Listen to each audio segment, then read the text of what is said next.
Greetings, fellow armchair Imagineers. Tiki here, And BlueDragonFive.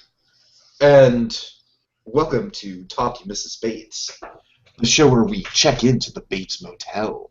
But we don't always check out.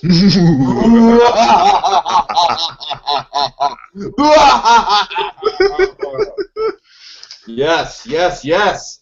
And guess what, Blue Dragon 5? It is Bates Motel Eve.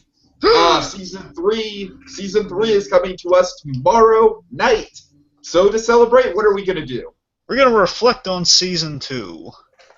Yeah, because, after all, Season 2 of Bates Motel was where we got our start in terms of doing the recap shows, and now we got a whole bunch of them going on.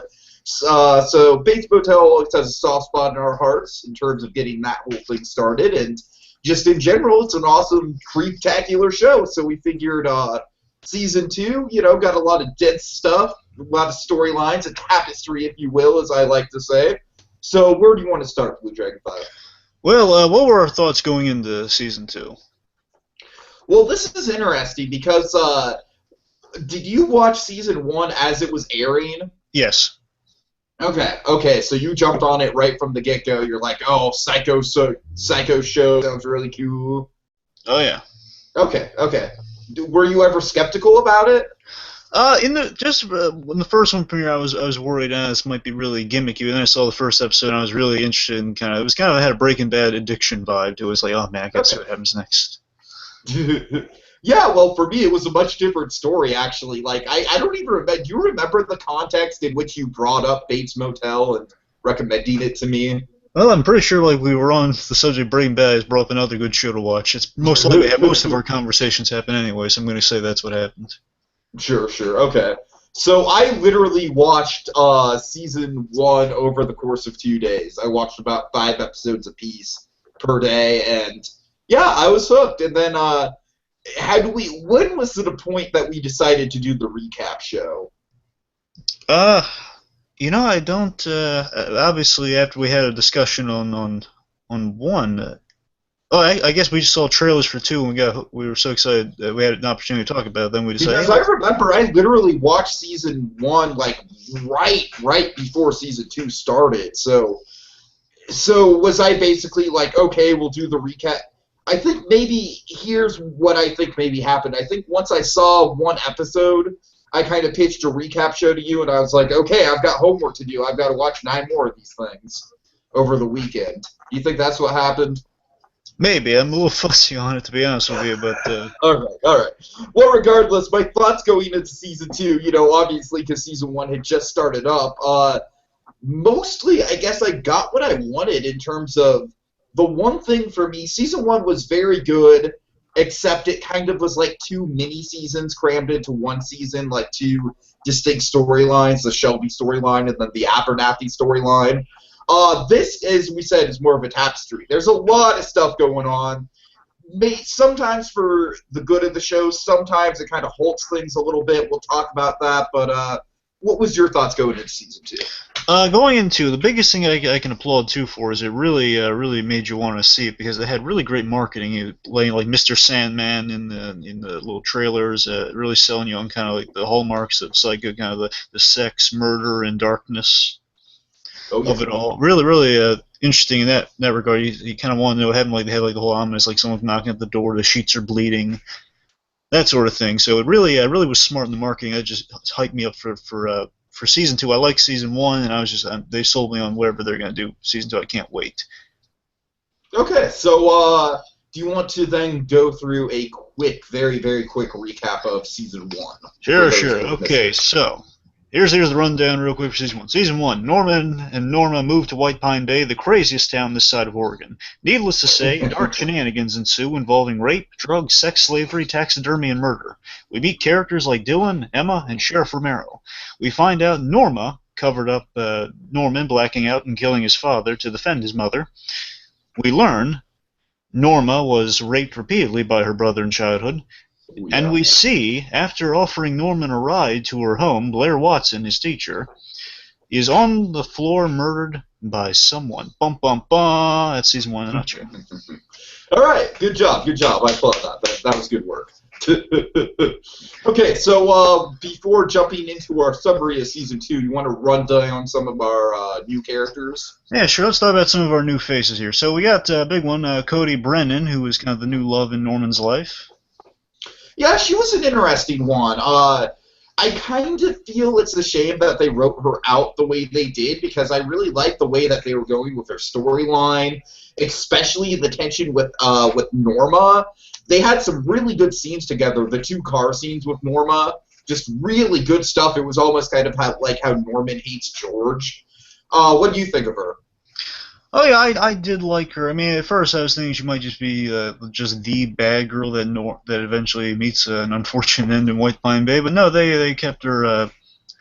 They kept her around. I think the reason they had to write her as because she would have advanced Norman too much because she was that good or underneath or not, she was that element that kind of pushed Norman further in terms of like he has to uncover stuff, which means she would have pushed him, basically would have gotten to the point where I've got to commit myself so I can get your help, and then the show would be over.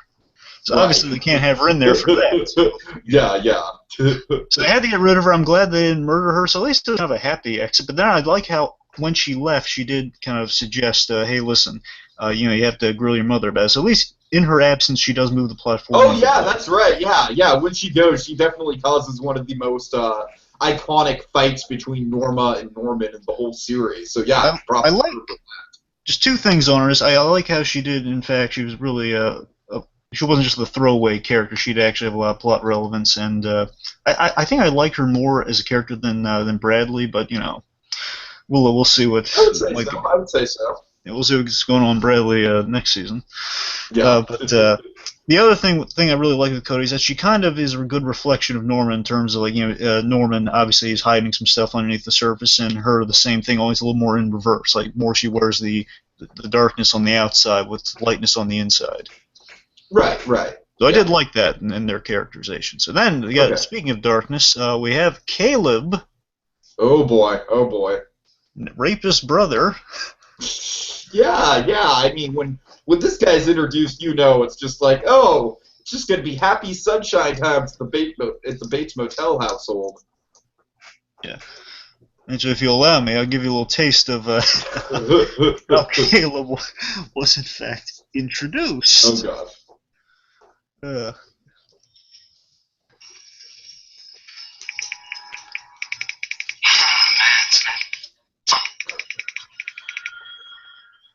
about this moment so many times, but now that I'm actually looking at you. You can't up here. No, don't say that. You have to leave. What's going on? 5 minutes, just 5 minutes. No, I understand. Oh my God, no, not yet, please.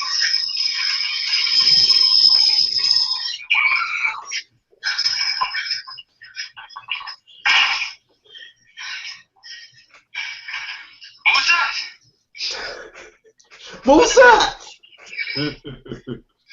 Oh god, good stuff.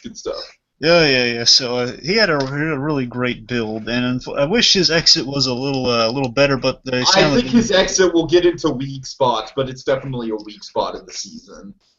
Sure. But the point is, Caleb was a great kind of inciting incident. He did indeed have a lot of ramifications for the season, much like Cody. He had like big ramifications for Dylan. And right. Yeah, his whole character definitely reflected and made Dylan grow as a character throughout the season. It's like if the Bates family has a dark secret, and then basically have dark secrets around every corner, this guy's like the epicenter of it.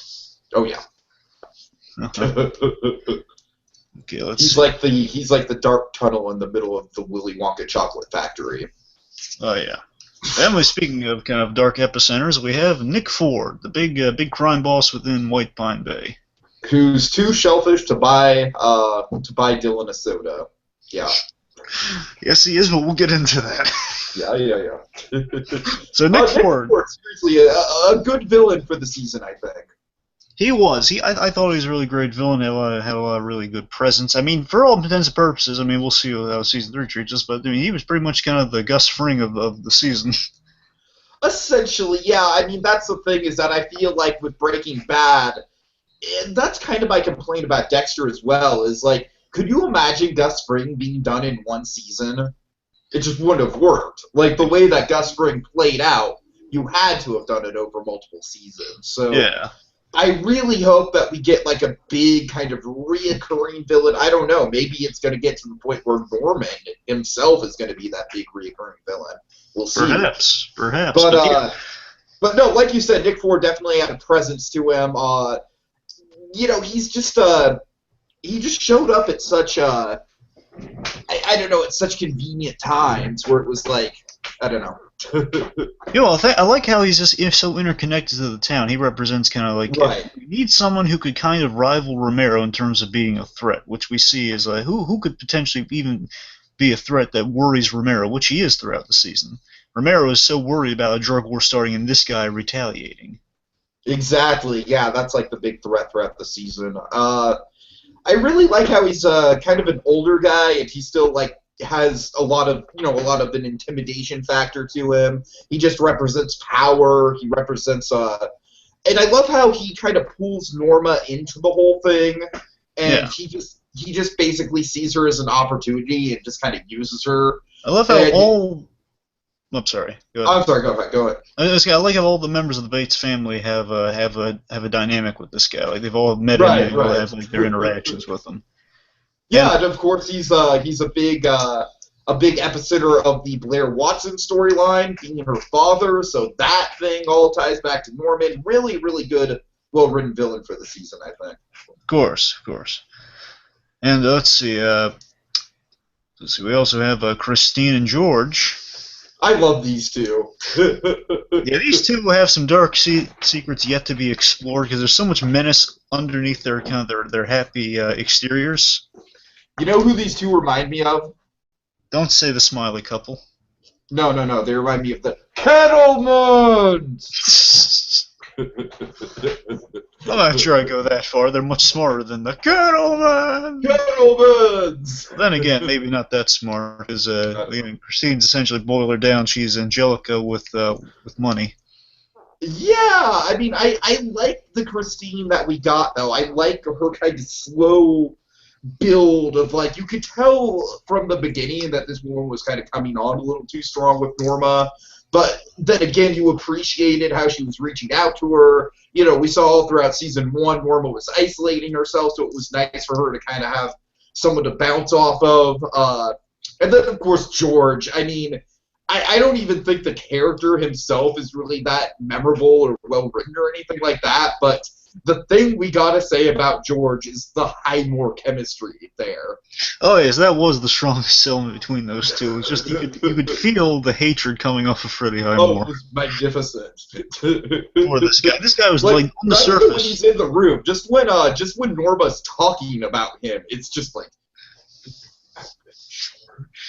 Yeah, George is Bradley Martin in terms of Norman and Bradley Martin, how Norma hated Bradley Martin. Basically. Pretty much. We'll see what happens with Christine in season 3 because it seems like she's definitely going to get vindictive. So that'll be interesting to track. I like how those two are still going to be around. God knows what remember in the first season where Norma was picturing Bradley doing yoga with Norman? Oh no. No. Imagine what Norman was thinking of. Oh God. The other side of that. Okay, yeah. Just saying. Okay, our other kind of big family here is Zane. It's funny, brother-sister on Norma's side and brother-sister on Dylan's side here. Yeah, speaking of brother-sister who have the same last name. Yeah. Think of the symbolism here, though. Think about it, because the whole big dynamic kind of brewing here is Dylan is the byproduct of kind of this unholy union between brother and sister in a way, and a lot of the big pillars of this season are brothers and sisters, and of course Norma having her own issues with her brother who is in the season. A lot of familial issues. I can see that, but I just hate that these two are named Morgan. I mean, I'm just going to say that. That kind of ruins their character. Yeah, you can't just begrudge someone for having Morgan as a last name. I don't begrudge them. I begrudge the writers. Oh, come on. They could have picked any last name that they wanted. So you're saying Dexter has the market on the name Morgan forever? Yes, that's what I'm saying. I don't think... I love Dexter as much as the next guy, but I don't think it has that much clout. I don't know. Maybe so the point is a little over the top here, but so Zane, for all what are they in for? Zane, for all intents and purposes, is kind of our Tuco for the show. Mm-hmm. He's just the crazy guy who's obviously out of his gourd and really murderous and really intimidating. A big question of like, oh, when's he going to kill me? Oh, God, I don't like working with this guy. He's nuttier than a squirrel. And Jovi. Jovi we'll get to a little later in kind of our weak points here. But Jovi... I mean, I like Jovi as character. Again, we'll get to this later. But she has a nice backstory to her. I'll give her that much. Yeah, I think she serves her purpose for the season, but we'll get into like kind of maybe some troublesome areas with her later. But she was... I like the actress. I thought the job was pretty well done. But, we'll get to her later. Okay. I didn't mind her being the boss being her though, but we'll get into that. I like that. I just don't like particular things that she did that were very unnecessary. Good point. Okay, so quick summation of season 2, and again, folks, I've condensed this as much as human possible because there was a lot, and I mean a lot, going on this season. So in my best Carlton Hughes voice, previously on Bates Motel. Okay, so town's grieving over Blair Watson. Especially Norman. Let's see what that would sound like real quick.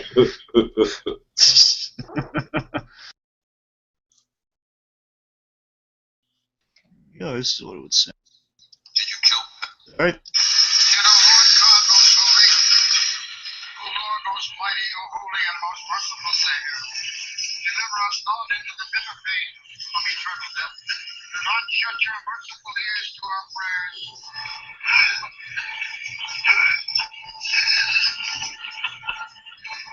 But spare us, Lord, most holy, O God, most mighty, O holy and merciful Savior, most worthy judge and judge. Suffer us not in our last hour, for any pain to death.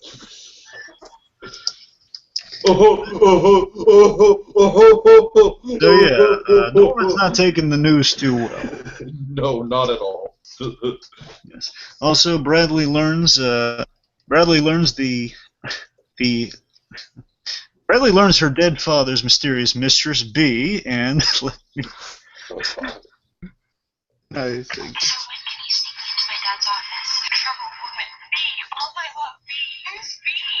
So who's B? Indeed. You got that from the recap at the beginning of season 2, right? Yes. Good job. I know exactly where that was from.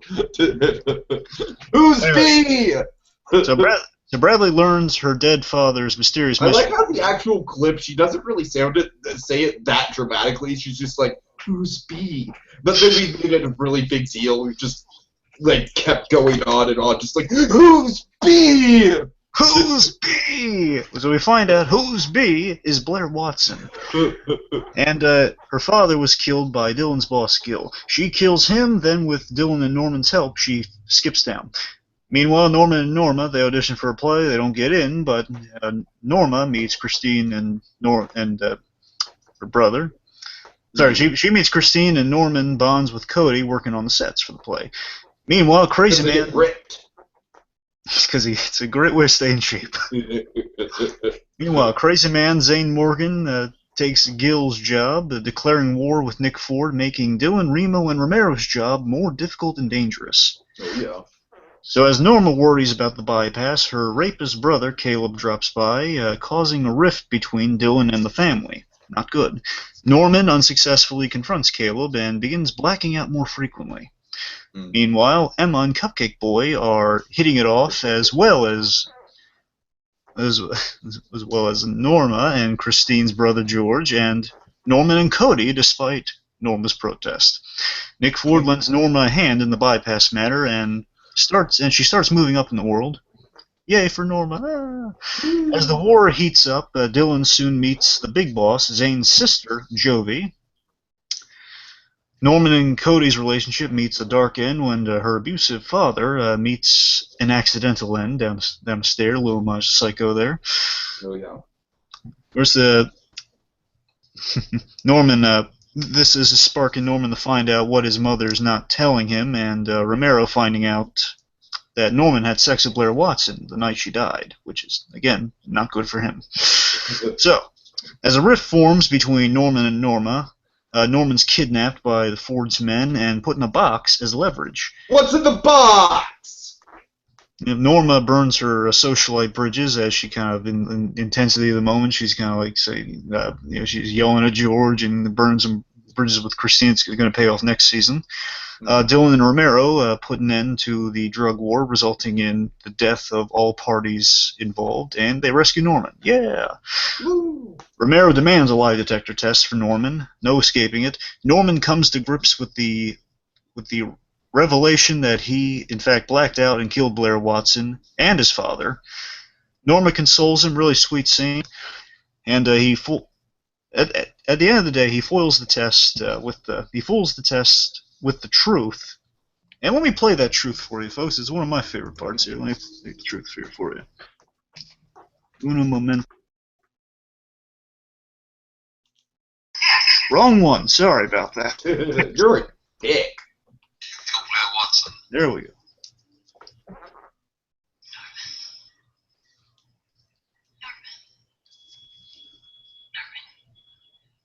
You need to know something very important. What, man? You didn't kill Blair Watson. I did. You did.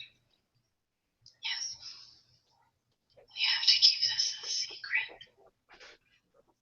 Do you promise? I promise. I'll always be there for you. I will always protect you no matter what. Remember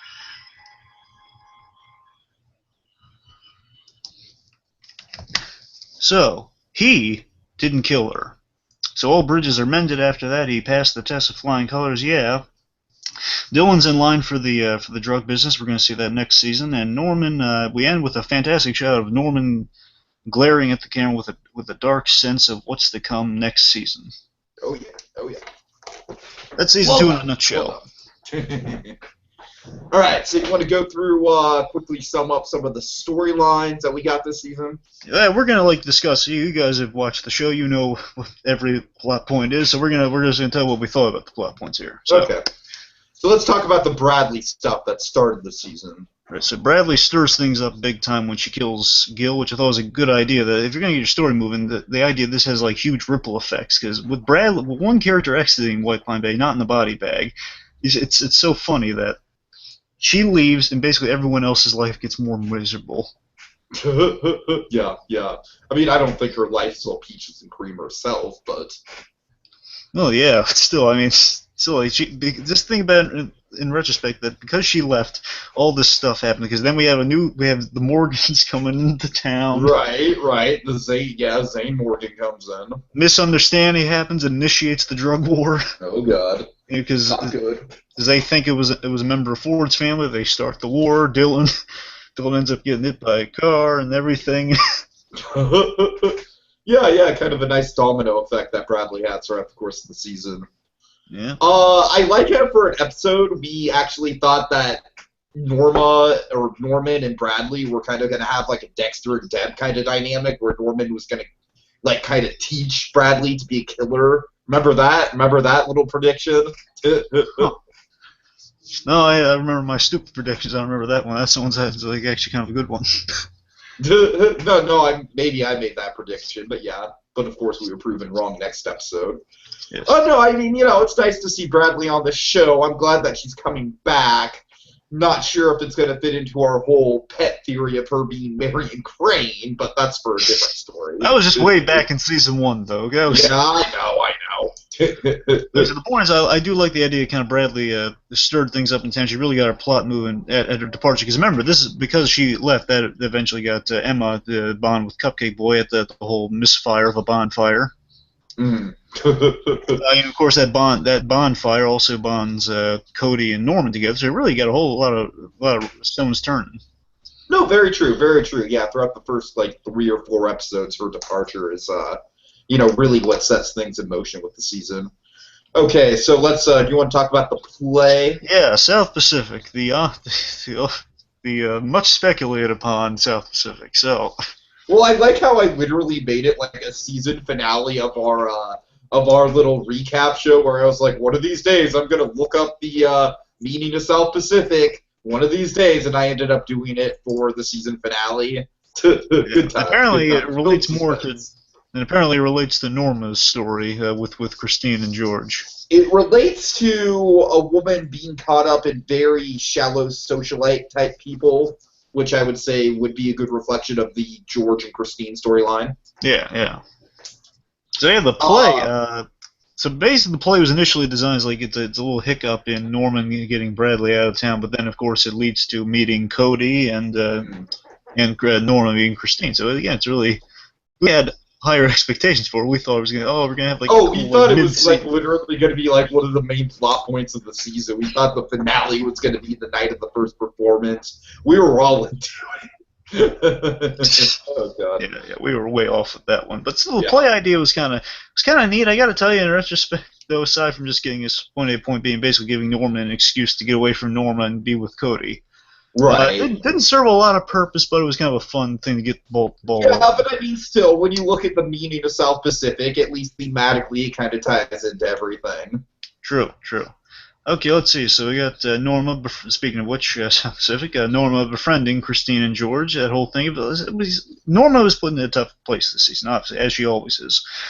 And in this case, the bypass is coming, and she's getting desperate. Yeah, she's trying to still help Norman suppress his violent tendencies by getting him into the musical theater, which eventually backfires, and then she's kind of distracted through that point by befriending the rich socialites who do, for a moment, have a glimmer of hope in helping her with the bypass, and then they just kind of they indirectly mock her, saying, "Oh, I envy the person who's going to try to run a business after this bypass." Oh, wait, sorry.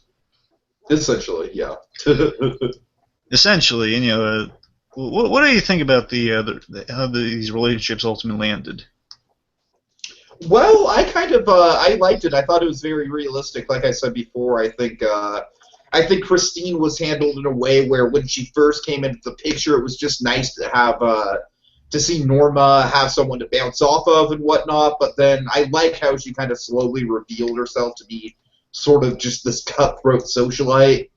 So I enjoyed it. And then George, I mean, I forgot exactly what caused Norma to go off with George, but he was not anything good. Didn't he practically just come on to her?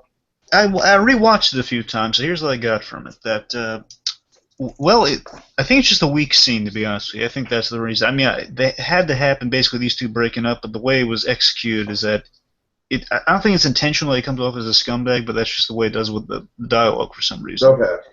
So, I mean, I tried seeing him, he just basically says, what gives Norma after she brushes him off, and they say, I'm sorry? And then just yell at each other. So really, it's kind of it's a sloppy scene.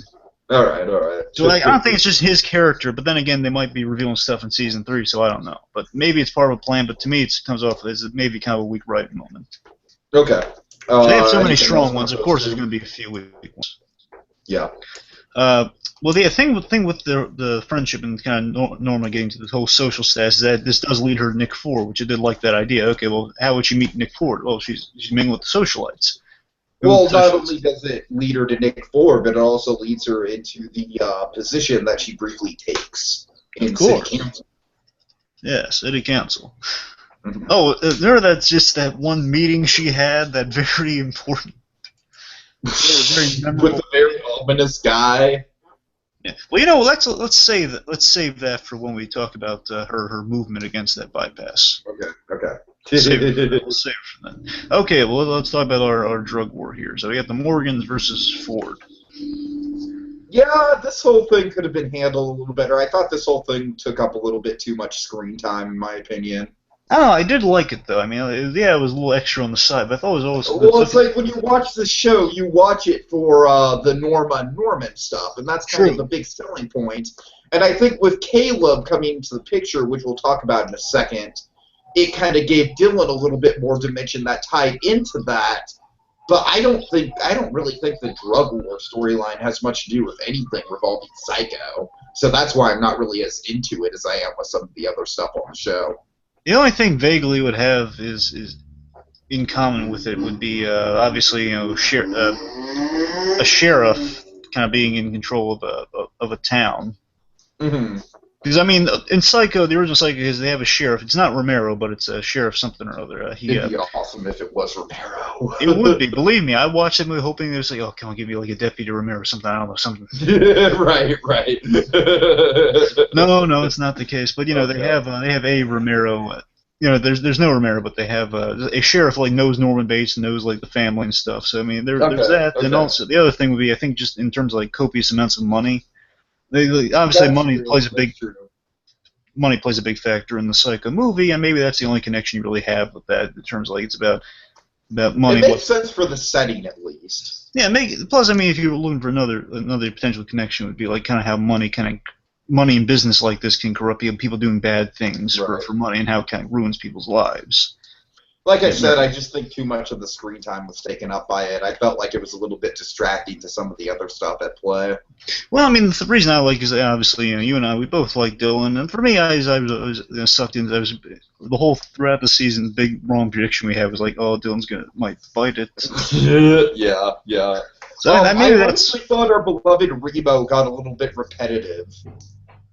Well, Remo is kind of the quasi-Bullock for the show. Well, basically, I thought, like, every episode he was just like, oh, God, Dylan, what are we going to do? Sade is just going crazy, and this isn't going to end well. And I was like, Remo, we get it.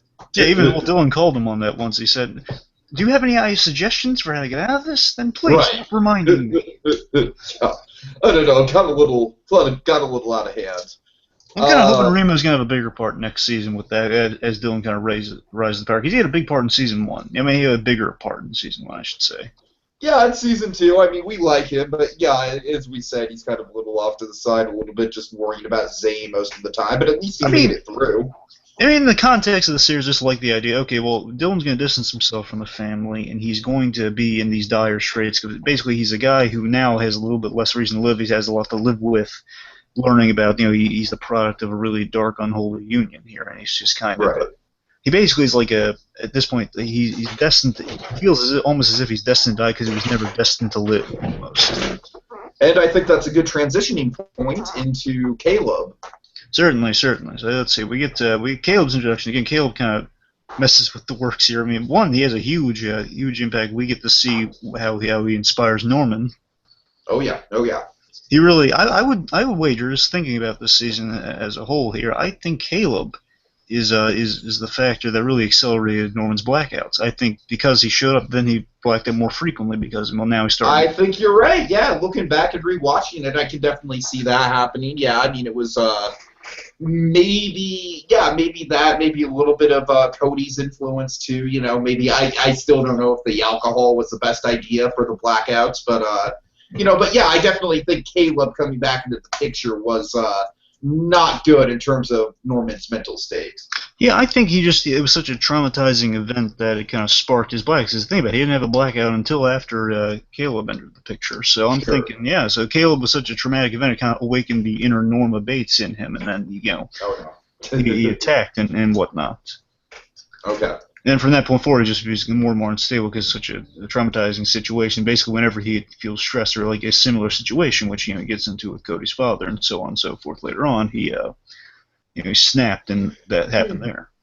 But as you already addressed, Caleb's big ramification and big reveal has to do with Dylan. Certainly, sir. Of course, the reveal that Dylan is in fact his son, which I guess I like to say that people. I'm really impressed that people were smart enough to call. Well, he looks an awful lot like Dylan. You don't think? Yeah. Of course, piecing together that she was raped in childhood, people were smart, realizing, wait a minute. Yeah, for a few episodes there, that really messed with Dylan. He kind of had an identity crisis. I like that whole opening to the episode where he's passed out drunk in the car. Excuse me, there's a man passed out drunk in the car where everyone can see. What are you gonna do about it? And the kid's like bothering him on her little. Yeah. Oh god. I'll tell you one thing though. I really did like the thing with. I love the scene. There's a really understated scene with the whole Caleb stuff. Is that in the beginning, one of my favorite episodes of the season. It's probably the checkout episode. The was it fourth or fifth? Fourth one. Fourth, yeah. Yeah, I love Checkout because it's really well structured in that Norma, after she sees Dylan passed out, she realizes, okay, I need to do something here. She tries to kind of confront the attack, which obviously is a really traumatizing thing. She drives outside Caleb's hotel, and she's like looking at that green room, like room with a little green light, and she just wants to go up there and speak her mind and kind of say something, but she just is too terrified, too shaken to do so. And later on, Norman, filling in for Norma, basically doing what she has basically told him, like, is so upsetting to her, and he's overheard, is like as she talked to Dylan, this is so upsetting for me. You realize what this is done to me? Done to me. Right. Yeah. Exactly. The point is, I love how basically it's not just out of like him feeling he needs to do that, but because he tried it with Cody. Remember, it didn't work because he realized, okay, this is the wrong thing to do. I'm going to snap. Something bad's going to happen here.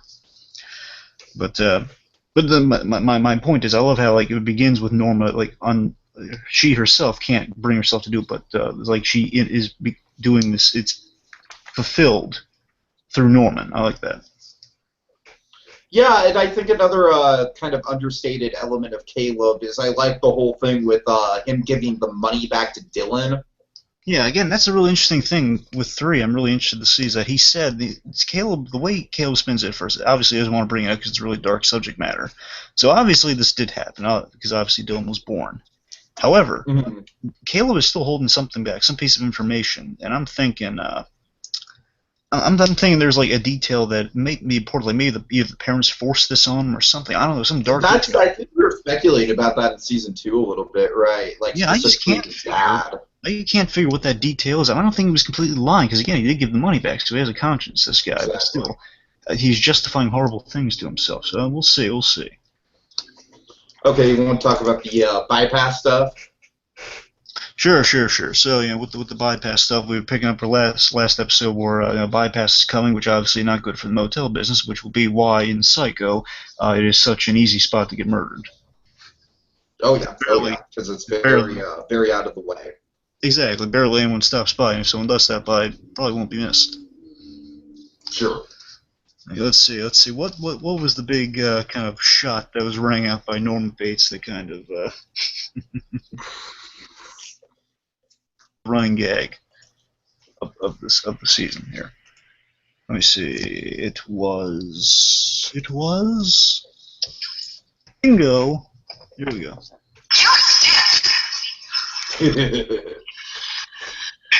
me? Yes, I just called you a dick because that's what you are. Oh yes. Oh god, that still might be my favorite all-time moment of Bates Motel right there. That was wonderful.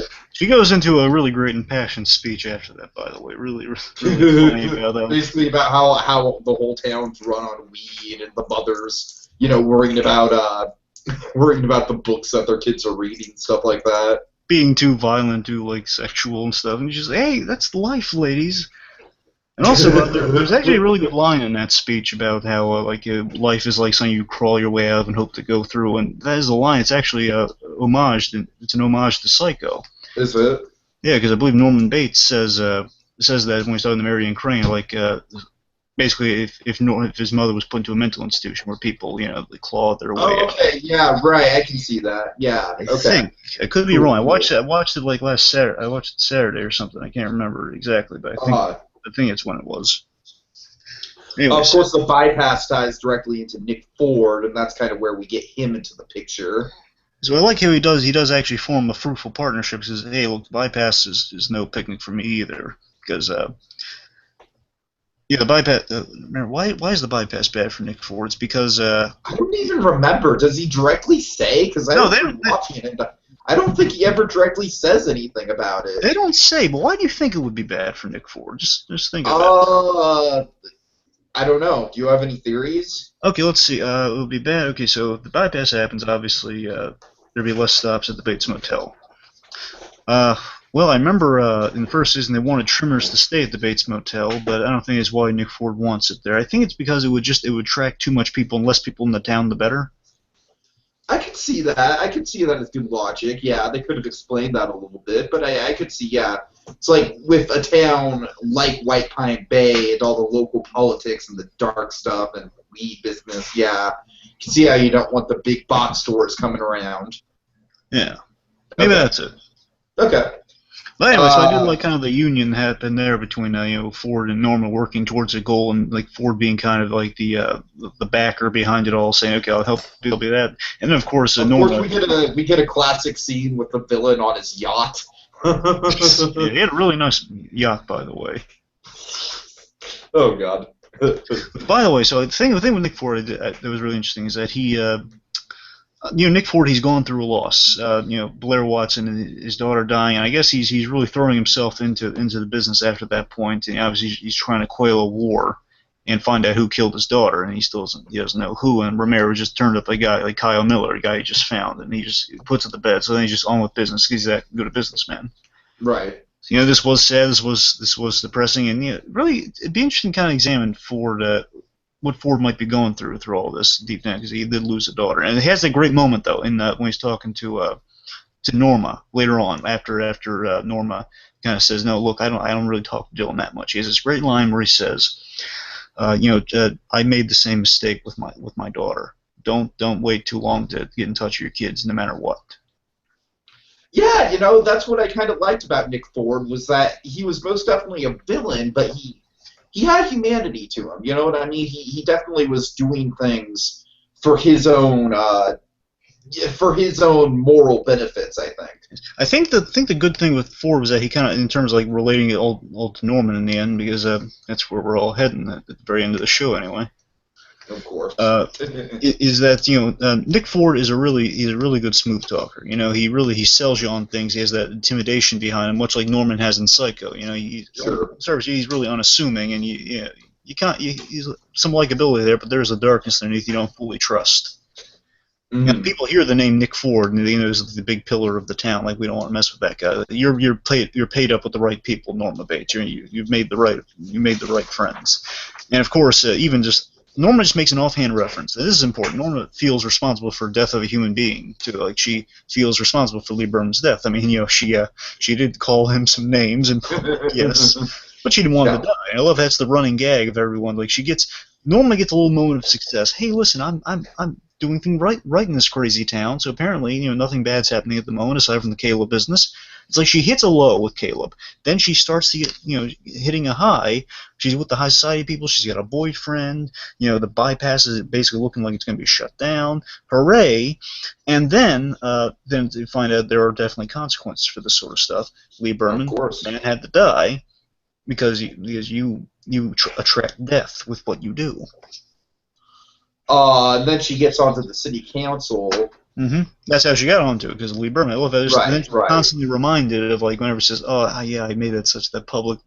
She's made such a public statement. Then she's always, "Oh yeah, you're the woman that called Lee Berman." Oh God, rest his soul, though. And remember, there was that one guy. Oh God, why did I not write down his name? The one guy. Let's talk about the one guy. Yeah, the Hank Azaria guy. I call him until. I'm sorry. I know he has a name. I'll remember it next season if he comes back. The guy who reminds me a lot of Hank Azaria, who's trying to weasel up to her and says, "So let's talk about the bypass." And of course, he was just instantly cut off by Romero, saying, "Oh yeah, Norman's in trouble."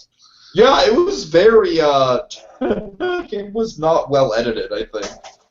Yeah, hopefully they'll do some of that third season, because again, she's probably gonna be really dead. I forget. Do you think we're just gonna jump into the season of the bypass fully built, or like just about to be complete? I don't know. That's a good question. We'll see. Yeah, all right, because they said the bypass will be built heck or high water. So I mean, I don't know. I don't know if she's gonna have like an attempt to do some last minute stuff. How much of a time jump do you think we have? Because Norman's turning 18, so like, how many months do you think that is? Well, the last one took place over the summer, so do you think maybe a few months to get us into the winter? Yeah, you're right. Because well, remember he's back in school, so that'd be in like right. What? No, nothing. Because yeah, the last season was summer, but then this season he's going to be back in school. So like, how many months would that be? It's like some semester. Like, it could be anywhere from like a couple months to like 6 months or something like that. Right. Let's see. Yes, nothing more on the bypass except, and then of course the ending of the big thing I think is going to lead us into 6 is that Christine says, "Oh yeah, and by the way, I'm meeting with the mayor tonight after Norma has kind of burned her by saying, you're socialized people, you're caught up in your little world, you don't really care about anything." Basically, kind of She's saying true things, mind you, but because Christine is that way, and she just doesn't want to admit it. But anyway, so even Norma makes the logical thing. Look, I was angry. I was stressed out. I was angry. That didn't mean it was that. Well, here, I know what I'm saying right now. I don't like you. Anyway, so the bypass is happening pretty much. So Christine is definitely going to be behind this bypass as a way of spiting Norma Bates. Which is a shame, yeah. It is a shame, the friendship ending in such tragedy, but... Okay, so let's quickly go through our little love interest, Emma and Cupcake Boy. Ah, yes, Cupcake Boy. Or Gunner, but let's face it, we're going to call him Cupcake Boy. No. His first name is Cupcake, his middle name is Gunner, and his last name is Boy. We've already established that. Cupcake Gunner Boy, Cupcake Gunner Boy. Oh, yeah, Cupcake Gunner Boy. Oh, God. I love these two. I'm sorry? They're a couple of crazy kids. They're just a couple of crazy kids. They are. The Cupcake Boy is just such a non sequitur of character. I mean, he is kind of charming. You met him in the first season. He kind of drugged her incidentally, drugged her on purpose with that cupcake. Maybe left it for her as a gift. He's basically, I think, Cupcake Boy represents what she would like Norman to be a little bit. Be more of a risk taker, more of like an out there guy. She could actually bond with a guy who indeed on surface likes her. I like going into it was interesting going into the season that Cupcake Boy had been a darkness band with the question of if he took advantage of Emma or not, and then he reveals, no, I'm actually a decent guy. I like women to be conscious when I'm having sex with them. Yeah, he really does turn into a nice guy. I mean, that's kind of what I genuinely like about him. And he's such a nice guy that he really befriends Norman Bates, probably much to Norman Bates' confusion. You want to play the clip? Of course.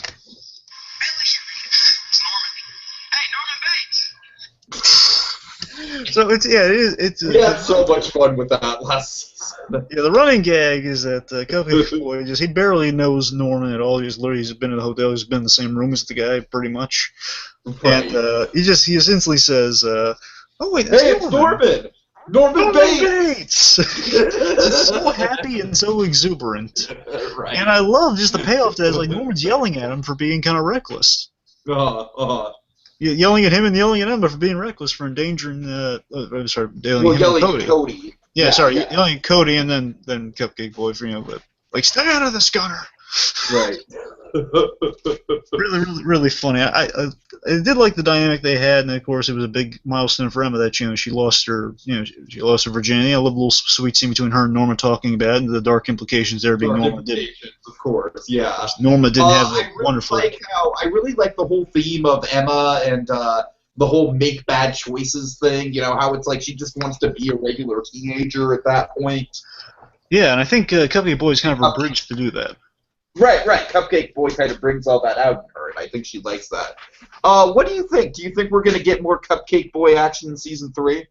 Well, I'm a little worried we won't, but I mean, I see an opportunity for him. If Dylan is taking over the business and he's still a trimmer, it left it ambiguous whether he was still working there or not. Because he said he wanted to start his own business, so maybe I think he's going to factor into next season in some way, whether it be like a really small bit or not, but I think he'll factor in. Okay. I mean, hopefully, I just would love it if it's just like Dylan, Remo, and Cupcake Boy are the building foundation for this. That'd be awesome. The Ghostbusters of the marijuana industry. Oh God.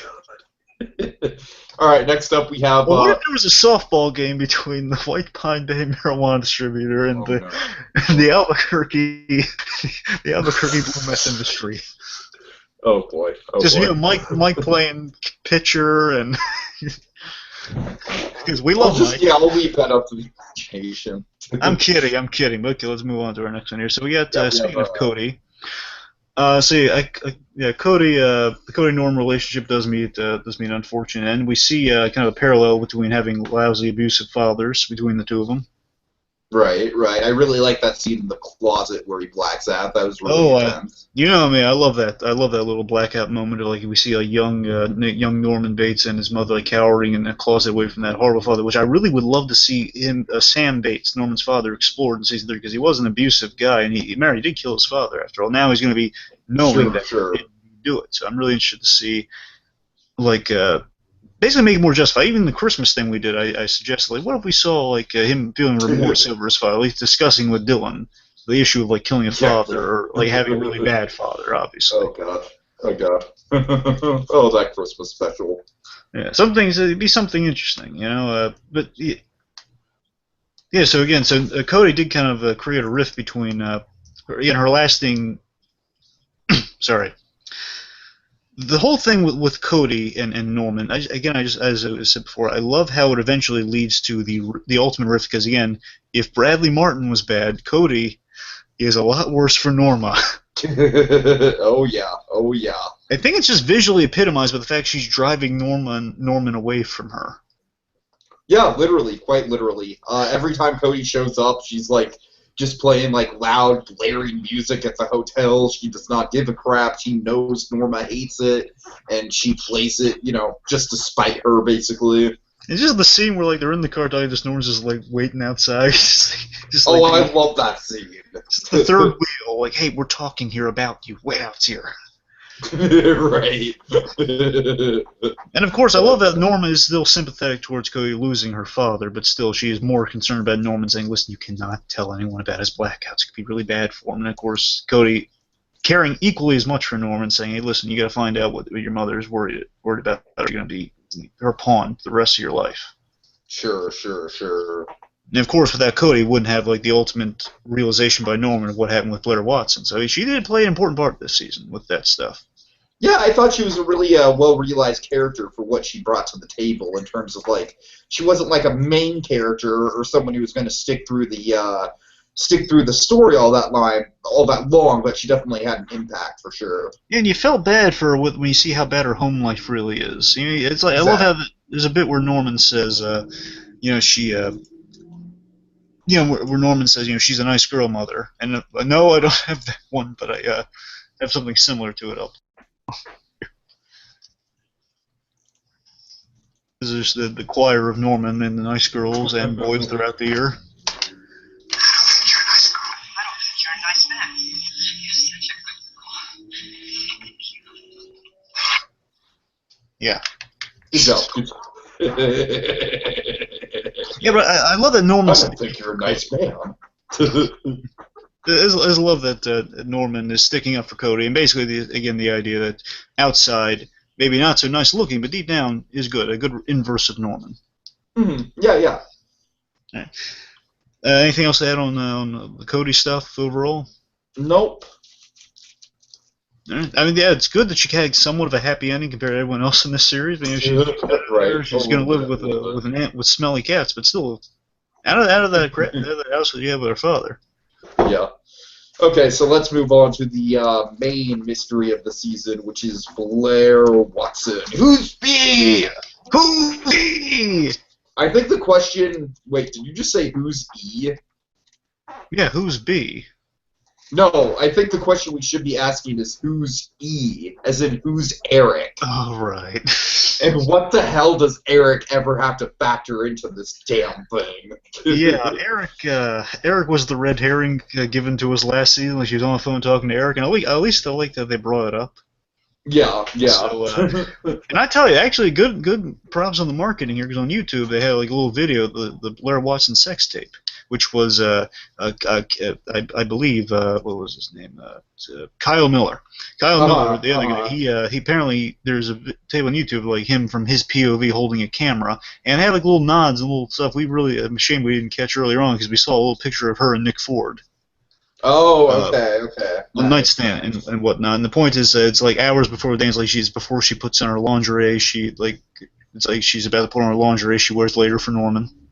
Mm-hmm. And she puts on the pearls and everything. It's like hours before the dance, which is addressed in the show. That's why Kyle Miller is one of the semen samples in there. So it was really well laid out in terms of the marketing and everything. Sure. But yeah. Eric was indeed a red herring. Though I kept thinking, maybe it's a reveal. Like maybe Norman is not the killer. Maybe it is indeed Eric, because a little ambiguous. And then we see that sex tape thing, which makes me think, maybe someone else. The guy who did the tape killed her. Oh god. Like I said, I think the storyline, the big problem with it was it got put on the back burner for too much of the season. Really? Yeah, I thought so. I thought it played a big role in like basically the first 3 episodes and then the last 3 episodes, I guess. Yeah, it does really get intensified in those last 3. That's when it becomes really. Yeah. Well, remember, Right, he did convict another guy, so for a while it was out of mind. Yeah, that's true. I just always thought that whole conviction was cheap, and it was kind of like a cheap way to be like, okay, we don't have to worry about this storyline for a while. I tell you, when they had expectations that when Nick Ford found the pearls and the paper clipping, I was like, oh my god, he's gonna have a scene with Norman talking about why do you have this. Unfortunately, that scene never came, but still. Yeah, that was a shame. It was like we just saw Norman in the box the whole time. There was no confrontation with Ford. I did love the scene where he's in the box and he realizes what he did. I do love that reveal. Then we find out, oh man, he did do it. The whole box episode was absolutely fantastic. It was indeed fantastic. Of course, my favorite bit from season 1 was played in that scene of like the whole we see classic Norma Bates like in his mind saying, "Norman, you know what you have to do." Right. Oh, that bit was in there. It's just Norman's realization that he did indeed kill the person he was really grieving over, feeling guilty. He felt guilty that I wasn't there. I was there, but I could have been there. I could have stopped what killed her. He did feel a lot of guilt. Norma throughout the whole season has been terrified that, well, what if he did kill her? And then after all these like giant burdens are lifted, no, he wasn't there for too long, and he wasn't there for long, and he's just I must have found the pearls. And then we got another guy convicted. Everything's good. Everything's sunny and nice. I love Norman's celebration over that. Just Emma's just standing there, and she's just like. Just Emma's like, oh man, they're really happy about a guy getting convicted for murder, and just just her saying, oh, your mother's such a nice person, such a good person. Oh, that's funny. Really funny. And then of course, just when things heat up towards the end, then Romero. Again, interesting thing I really want to see explored in season 3 is we get a really good dimension for Romero this season, in that he feels really sympathetic towards Norman because he sees Norman as a good kid, and I think I'm convinced that Romero has been through a similar experience. At the very least, he was a similar kid to Norman growing up. Okay. I'm convinced of that because he's really tender with Norman in these scenes when he's pumping him for information. Well, we got that great scene in the beginning of the first episode where Norman goes in and sees Romero about the video that he took of Nick Ford at the grave. And then it's just basically like the whole scene is just like Norman like digging a hole for himself without even knowing it. Yeah, and the other thing would be like when he was talking about Cody Brennan's father and like saying, he was a troubled guy, and she's going off to what it seems like a nice family. And you can see. Yeah. I think the interesting thing is that he can't get a read on Norman Bates, and I think that's why he's interested in him. So he just he can't get a read on this kid, and maybe. In some weird way, he sees a bit of himself in this kid, and maybe Romero was a weaker kid growing up in the town. I could see that. That'd be an interesting dynamic to go with, considering, how threatening the guy is. Yeah, I'm also wondering maybe if Romero was a victim of kind of a teacher relationship either. We'll see. That might be an interesting way to go. I don't know. The point is, I'm really interested in seeing some more Romero-Norman dynamics, seeing if there's anything similar in their past or anything. Because I think that was an interesting dynamic they did have. I think the lie detector guy was built up a little too late in the season, though. They could have maybe had an additional episode building him up. Yeah, a little bit. Yeah. Plus the way they sell him is that he's an extreme guy. That's why he has his reputation. He's not even technically a law enforcement guy anymore. Right. But, I don't know, but still, he was okay. I'm just saying they could have, the ending just sounds like pretty standard procedure lie detector test, so it doesn't seem anything really extreme to me. That's all I'm saying. Maybe just either downplay the build-up or give him an extra episode for build-up. I don't know. The point is, so the mystery, of course, it's an L ending, which the clip I played, one really great bit of how he outwitted the lie detector test by just telling the truth that he didn't do it, his mother did. Well, he didn't even say it, just, no, but he knows why. And Norma will be his scapegoat from that point forward. Okay. Character dynamics. I think we've kind of gone through some character dynamics. I think we've already kind of covered that. Just going through all this. Again, Romero, Norman, Dylan had a great dynamic. Pretty much everyone in the season. Let's talk about Norma and Romero for a second, though. Oh, sure. Watch on. You start us off.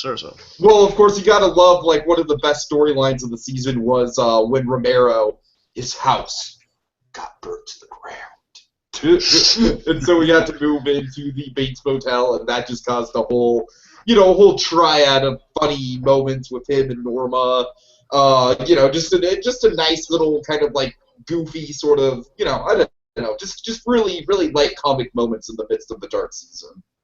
Oh yeah. Of course, we got that one reveal of Norma. He's telling Norma that he can see her through the window.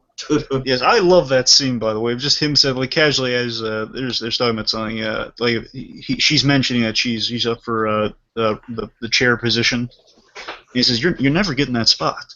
It's not happening. I know how this town works. It's never happened. Also, it's a little awkward, but I can see you through your window with the curtains. I just love the pause. Vera Farmiga is so brilliant in that scene. Just does nothing and just he sells you.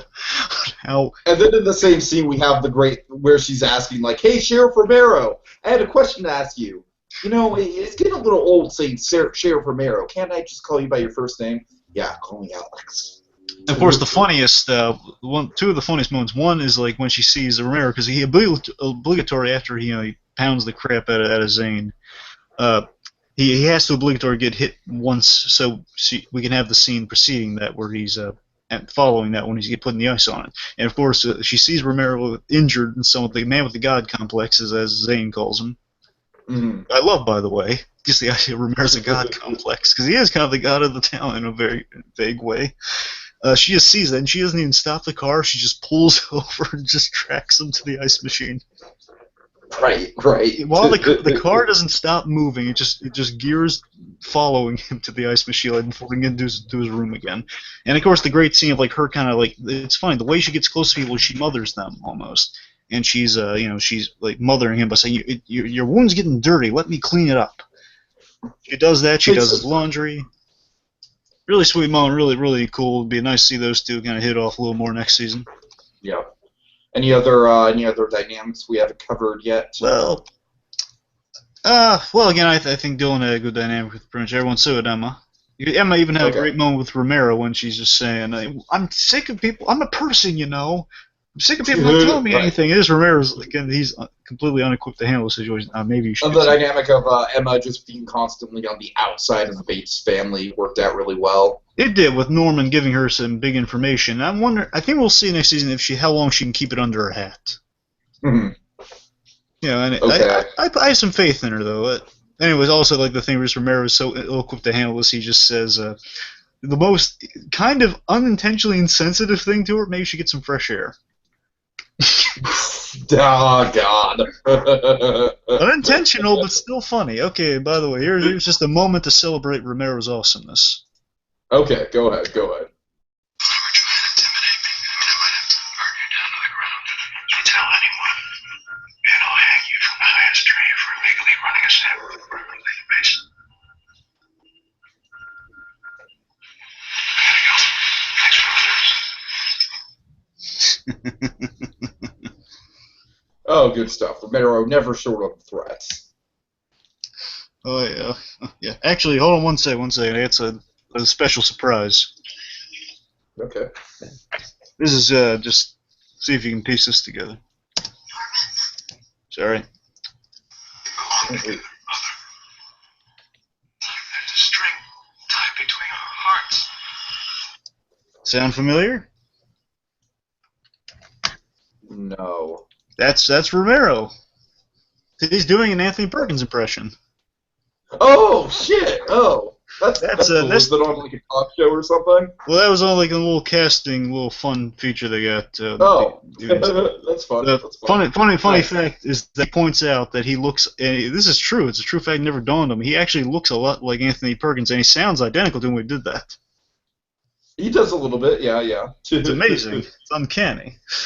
Anyway, so Romero's awesome. A lot of good dynamics this season. Basically, any of the characters really these characters are really good playing off of each other in this show. All these characters really, so they all have good dynamics. Of course, strongest dynamic, I guess, real quick, just the strongest dynamic, Norman and Norma. Norma trying to protect Norma by getting into other things. That's the whole highlight of the show. So.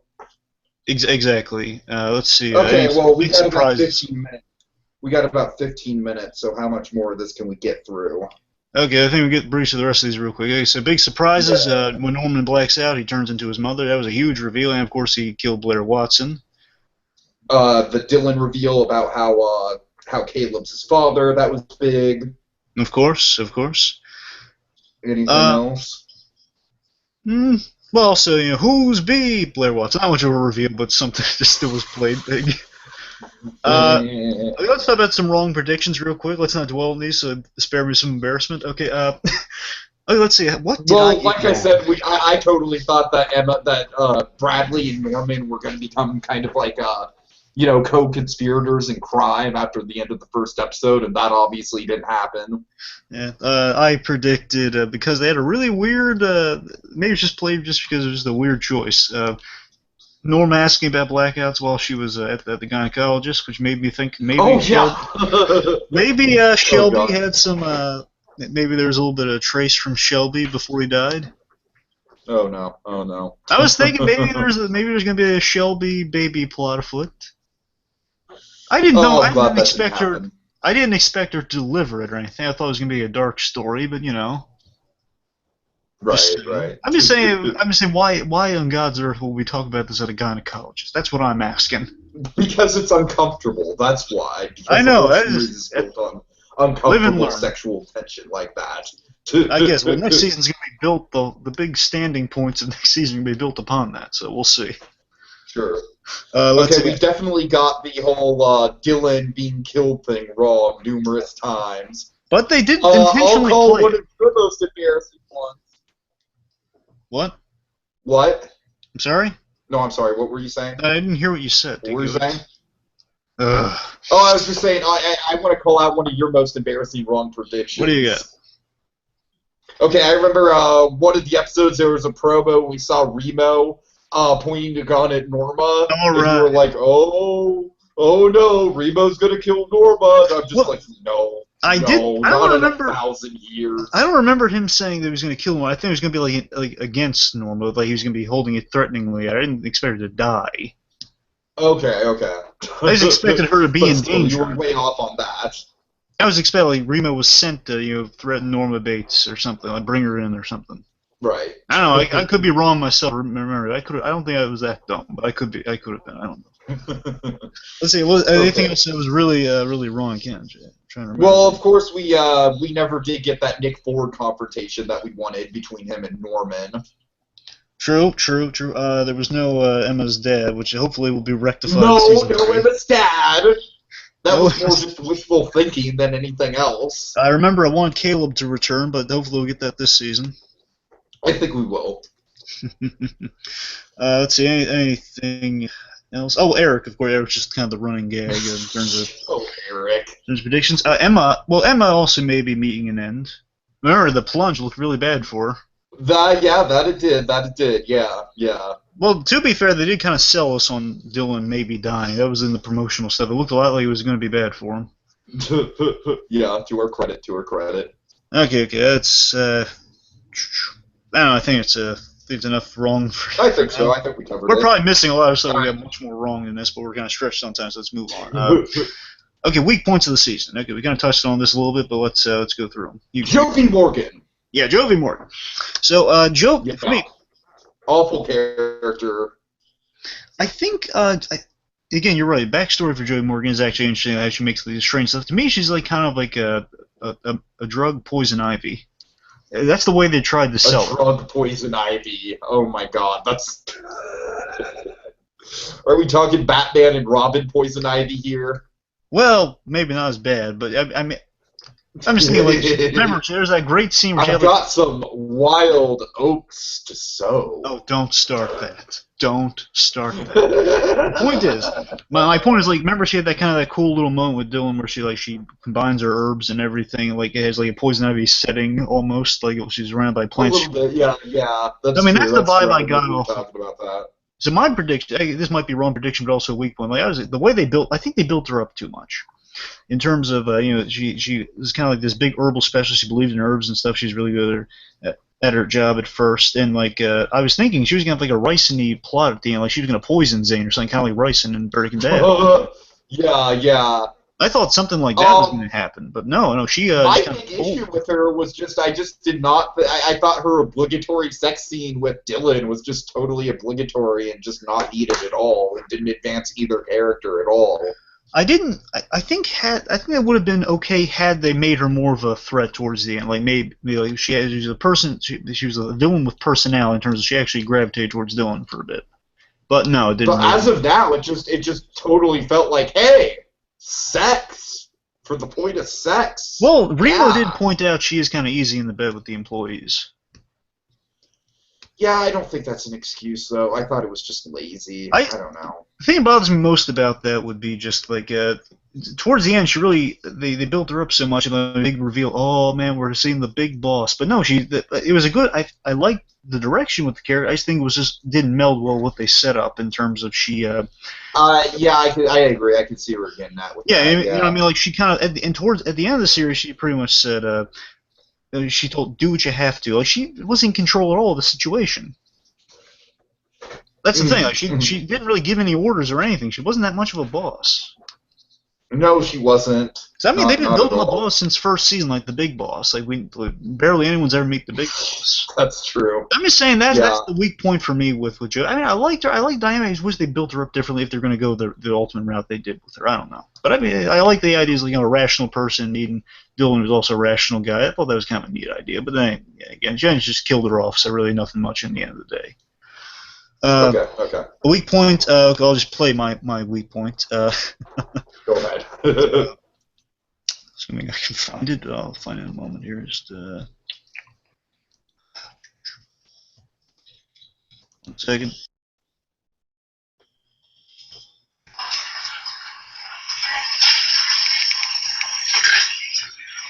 Here I am, Doc. Future reference, Dylan. In business, as in life in general, pleasantries are an important part of how people communicate. It helps us to find common ground. But I sense you're not comfortable being here. Maybe even a little out of your depth. So we'll skip past that part today and get right to our mutual problem. Say it, Morgan.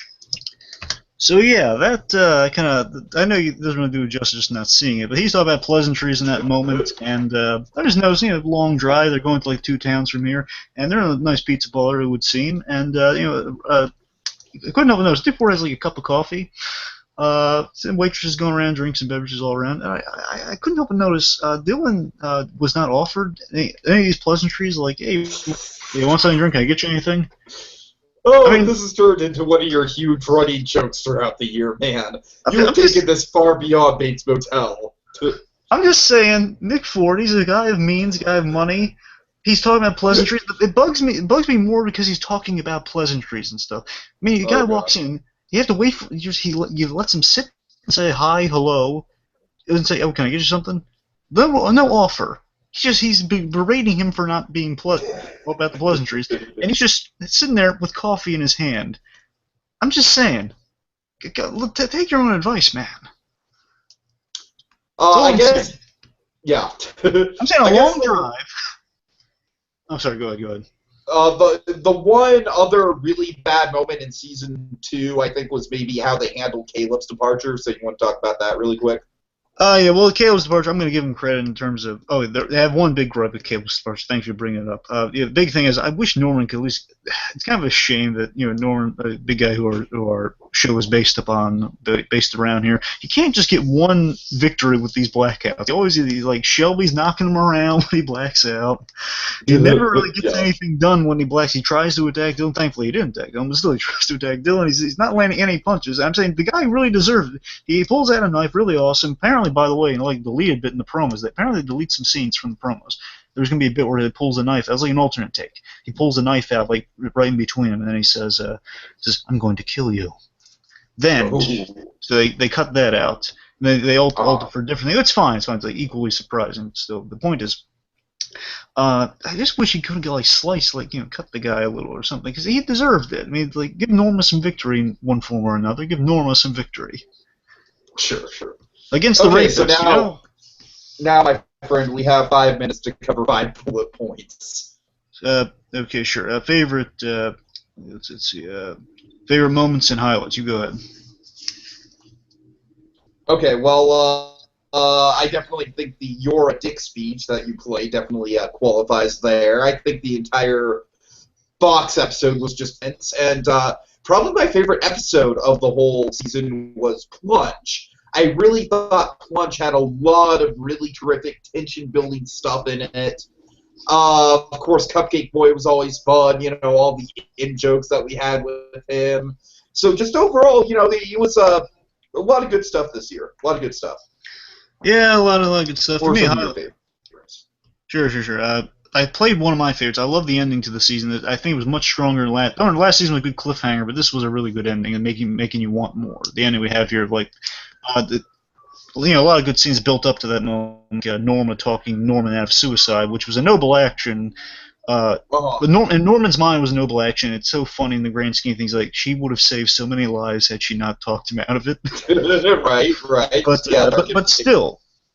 Yeah, but still, there's a genuine love between them. It's really moving to see. Again, these two actors are so fantastic. Freddie Highmore and Vera Farmiga. The connection is so much there. They are part of the same person, and literally, they will become part of the same person. Yeah. The connection is so strong. You understand why Norman will become the way he is, because this one has had such a huge role in his life. So the point is, a really strong scene there, leading to the really fantastic ending we got there. Two other scenes. I love Dylan's the young Bruce Wayne moment of the season, where he basically walks in front of that car, but he has nothing left to live for. He just pulls the gun out really awesomely, and he's shooting at that van. Basically, the big shot in the trailers that made us think he might die. He's hit by the car. That was probably one of my favorite standout moments of the season. I love that because it was just so darn cool. Let's see. I think there's one more. I love the sweet scene. One of my favorite scenes in the whole series. Really understated scene. Just when Norma and Dylan are talking at the end after they've reconciled, and she says, "Oh, listen, Norman's in trouble. I gotta get out of here. I bought tickets so we can leave, and I bought you one too." And then Dylan has this wonderful line. He just says, "You bought me a ticket." And there's great moment, fantastic. And I guess just kind of bridging into lines and quotes here because it's really a little stretch for the stuff there. I love it when she says, "I'm so lucky that someone as wonderful as you came out of something so dark and terrible." Mm-hmm. Really good line. We got always some fun one-liners. Would you like me to play the Grand Canyon thing for yours? Yeah, go ahead. Sure. Sure. Just one. Right. Oh yeah, I found it. Just I love Arizona.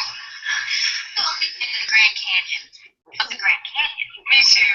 I love it too. I love it. I love the Grand Canyon. Well, you didn't. No, I did not. I was constantly afraid I was just going to spontaneously fall in. Oh, but you don't have to worry, really. Statistically, most of the people who actually fall in the Grand Canyon do it because they do that thing where they're pretending to fall in the Grand Canyon, like right before it happens. Honey, take a picture. This is going to be hilarious.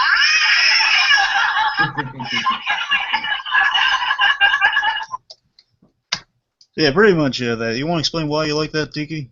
Well, I like it because I can kind of relate to Norma in that moment because I am also very socially awkward. So when I get into big groups like that, I kind of have to rely on my humor in order to make any sort of an impact, or else I'm just kind of standing around being creepy.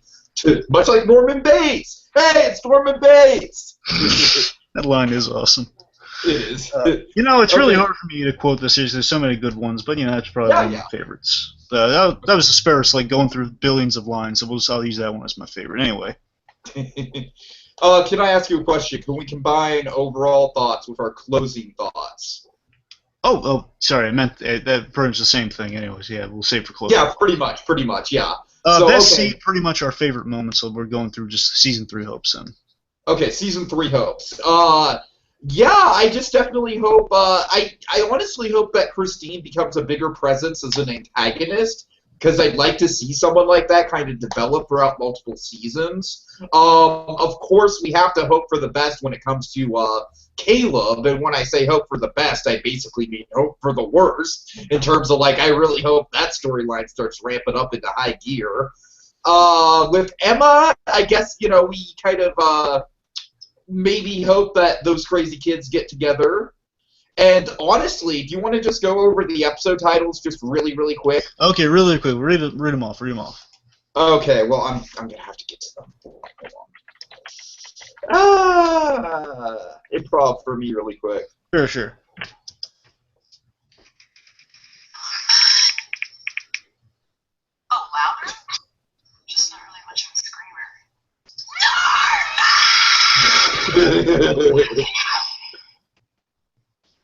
Oh god. That was fun. Oh god. I could get used to Little outtake for Vera Farmiga there. All right, and I got it. So, what really interests me is that basically from episode 6 on, it looks like we're getting classic Psycho references in the episode title. So, episode 6 is Norma Louise. Episode 7 is Peephole. Episode 8, this one really excites me, is Taxidermy. Episode 9 is Crazy. And then Blue Dragon 5, this is the big one. Episode 10, the finale is going to be called The Psycho. Awesome. Oh yeah. So basically, I don't know, man. I really am kind of leaning on this is where we're going to get the big transition. I'm thinking maybe Norma gets murdered at the end of this season. What do you think? I don't know. I don't think so. I think we're gonna have a lot of death this season. That's what I am calling. I think I'm not terrified to say it, but I think Emma's gonna bite the dust. Okay, you think Emma's the one on the chopping block? If the Caleb stuff goes as far as if it goes as far as it may be able to go, Dylan might meet his end if the Caleb stuff goes the way we've been speculating for a season. Maybe like during a struggle, Dylan might get in the way to protect his father, or right, yeah. either that, or he'll help Norman. He'll always regret, and then he'll basically one of those two. He'll accommodate to the madness, or he'll be a victim of madness, therefore sending Norman spiraling into the state he is next season. Okay. So the point is, I want this Caleb thing to pay. I just want him to get a few swings on Caleb at the end of the day, but maybe they're going to kill Caleb. I'm expecting Caleb to die, but I'm terrified Emma's going to die, and hopefully Romero gets some good stuff to do next season also. Hopefully Emma's dad doesn't die. Well, no, I'm sure he'll be fine. I'm just worried for the girl. Because again, Norman and Emma are finally getting together, and that kind of. Of course, Bradley's coming back, so that'll have some. I hope that gets. Plotline. I hope that gets pulled off well, because I don't want it to just be thrown in for novelty's sake. Yeah, I hear you. I wonder, just to harken back to old days. There's a girl, a blonde girl, blue eyes. Not too far off. That maybe could be Marion Crane. We'll see. I'm not putting all my chips on or anything. I'm just saying blonde girl meeting is his type. Norma Bates-ish women. Right. Okay. Yeah. Okay. I'm big questions like how far are they going to take the relationships, and I'm terrified. I'm terrified by how far they might go with the Norma relationship. People are speculating they might go to let's just say not network television routes. But I'm kind of hoping they don't go that way. But I'm going to be glued to the screen either way, so I can't. Okay, let's not. Point is, season 3 might get a little weird, but it might get a little awesome too. Yeah. Okay, so closing thoughts, really quick. What are your closing thoughts on season 2 going into season 3? Season 2 was great. You're right. It was a tapestry. It had a lot of little great ideas. Just even summarizing it, there's so many great plot, intricate things. Characters were evolving. They fit so much plot into an episode. It's really amazing, and it's really fun. And the psychology is really interesting with Norman. Just the connection between all these characters, Norma, and of course I love Dylan to pieces. I can't wait to see him take over the drug empire next season. See how that goes with Romero kind of godfathering him throughout the thing. Oh yeah. Also, I wonder. Let me throw this thought at you. Maybe next season or a season in the future, we're going to see a villain that maybe the new guy coming to town is going to be a guy who Romero isn't even equipped to deal with. That's going to be coming at some point. Like who's going to what if someone tries to make God bleed, so to speak? Someone tries to take Romero down. And Dylan, what if someone one of these days takes Romero down or is about to, and then Dylan has to step up? I can see that, yeah. What if something like that? And the point is, I really liked season 2. I don't know if I like it more than one. One had a lot of good stuff. I think 2 had a lot more to it, though. They had. I think plot had much more of an interconnecting plot, whereas 1 was very episodic by nature. I think maybe 1 had overall very like A Boy and His Dog, I think, is like a classic season 1 episode that I don't think any of the season 2 episodes lived up to. The Box maybe came close. But in general, I think season 2 had stronger concepts, stronger ideas, a more well thought out plot, a better villain. So I think season 2 was an improvement overall. Sure.